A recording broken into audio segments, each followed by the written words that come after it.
Welcome to the Explainer. Did you know that nearly half of all Google searches are people specifically looking for local information? It's huge. Today we're taking a super energetic, structured approach to crack a massive digital mystery. Why do some local businesses absolutely dominate Google search results, while others, which might actually be just as good, get completely buried on page 10? If you've ever found yourself wondering how the internet decides who gets the spotlight right in your own neighborhood, well, you are in exactly the right place. Okay, let's dive into this by picturing a classic scenario. We'll call it the tale of two stores. Imagine two established, high-quality furniture stores operating in the exact same city. They both sell fantastic products, they've both been around for years. On paper, they're basically identical. But when a potential customer picks up their phone and types "furniture store near me," only one of these businesses grabs that coveted top spot. The other one is practically invisible. So what's going on here? Is Google just picking names out of a hat? Is this massive difference in search rankings just a matter of sheer, blind luck? A digital coin toss? Or maybe the algorithm is just, having an off day? I can assure you, it is absolutely not random. Here is our playbook for solving the case today. We're going to break down the local search mystery, decode user search intent, dive into trust, relevance, and reviews, explore engagement and real popularity, and finally, look at how you can actually control your SEO destiny. All right, starting right off with the local search mystery and unpacking those foundational signals. To solve this, you kind of have to realize that Google acts like a digital detective. It doesn't just guess, it actively evaluates a bunch of specific underlying ranking signals before it ever crowns a winner. Which brings us to decoding user search intent. What does the user actually want? This is literally step one of the algorithm. It is entirely focused on figuring out the true intent behind the search before it even glances at a business. There are usually two really common scenarios here. First, think about your classic near me searches, like looking for a pharmacy or a gym. For these, Google cares massively about physical proximity. You want a pharmacy right now, right where you're standing. But contrast that with a citywide search, like looking for the best interior designer in Bangalore. That's a much broader search. The user is way more likely to travel or look across the whole city to find the absolute best option, not just the guy who happens to be next door. So the crucial point is this. For those citywide searches, distance absolutely still matters, for sure. But it is no longer the only game in town. Google starts comparing businesses across the entire city using several underlying quality signals to find the absolute best match. Let's transition over to what those signals actually are: trust, relevance, and reviews. This is all about matching needs and building confidence with the searcher. The very first major factor here is relevance. Google wants to recommend businesses that genuinely match what the person is asking for. Imagine someone searches for office furniture rental. But if your business profile only mentions that you sell furniture and you never explicitly say the word rental, Google isn't going to take a chance on you. It'll just pick a competitor who clearly advertises rentals. The takeaway? You have got to describe your products and services accurately and completely. Now, what's really interesting about customer reviews is how people misread them. So many business owners obsess entirely over having a perfect star rating, but let's look at the reality. Imagine business A has a flawless 5.0 rating, but only 2 reviews. Then you have business B with a 4.8 rating, but they have 1,500 reviews. Google looks way deeper than just the average score. Quantity and established trust easily beat out a perfectly empty score. Business B has proven itself to a massive crowd, and that kind of trust is a huge ranking signal. Factor 3 is having a complete business profile. Seriously, think of your Google business profile as your digital storefront.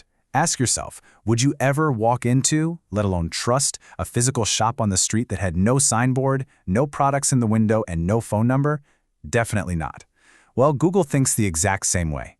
It views a completely fleshed out digital storefront with a description, photos, exact services, hours, and contact details as a massive signal of trust and legitimacy.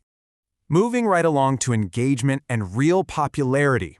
This is where we track customer actions and real-world foot traffic. See, the algorithm doesn't just read the text on your profile, it actively watches how real, living humans actually interact with it. So, factor 4 is customer engagement metrics. Google is literally keeping tabs on these exact actions. When people find your listing, do they click through to your website? Do they ask the map for directions? Do they hit the button to call you? Are they swiping through your photos? High engagement across these areas is Google's ultimate proof that customers find your business genuinely relevant and useful.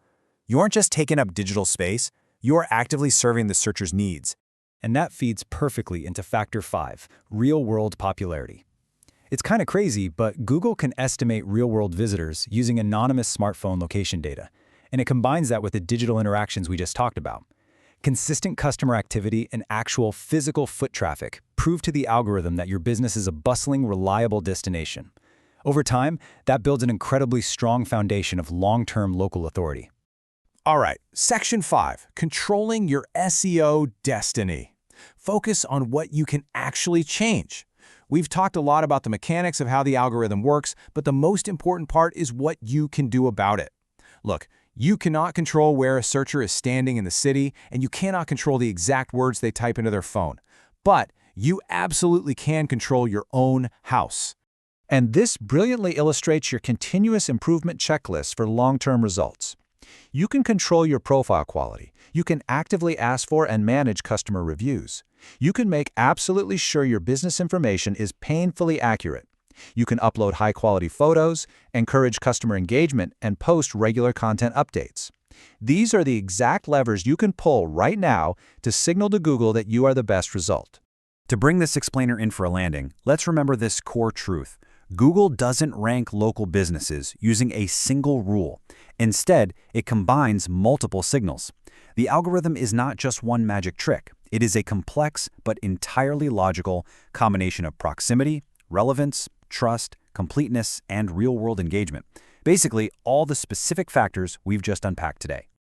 So, knowing that Google evaluates all these moving parts to find the absolute best business to satisfy the user, the ball is entirely in your court. The mystery is solved, and the checklist is right there in your hands. Are you ready to optimize the signals you can actually control and transform your digital storefront today? Thanks so much for joining me on this explainer, and I'll catch you on the next one. Welcome to the explainer. Did you know that nearly half of all Google searches are people specifically looking for local information? It's huge. Today, we're taking a super energetic, structured approach to crack a massive digital mystery. Why do some local businesses absolutely dominate Google search results, while others, which might actually be just as good, get completely buried on page 10? If you've ever found yourself wondering how the internet decides who gets the spotlight right in your own neighborhood, well, you are in exactly the right place. Okay, let's dive into this by picturing a classic scenario. We'll call it the tale of two stores. Imagine two established, high-quality furniture stores operating in the exact same city. They both sell fantastic products, they've both been around for years. On paper, they're basically identical. But when a potential customer picks up their phone and types "furniture store near me," only one of these businesses grabs that coveted top spot. The other one is practically invisible. So what's going on here? Is Google just picking names out of a hat? Is this massive difference in search rankings just a matter of sheer, blind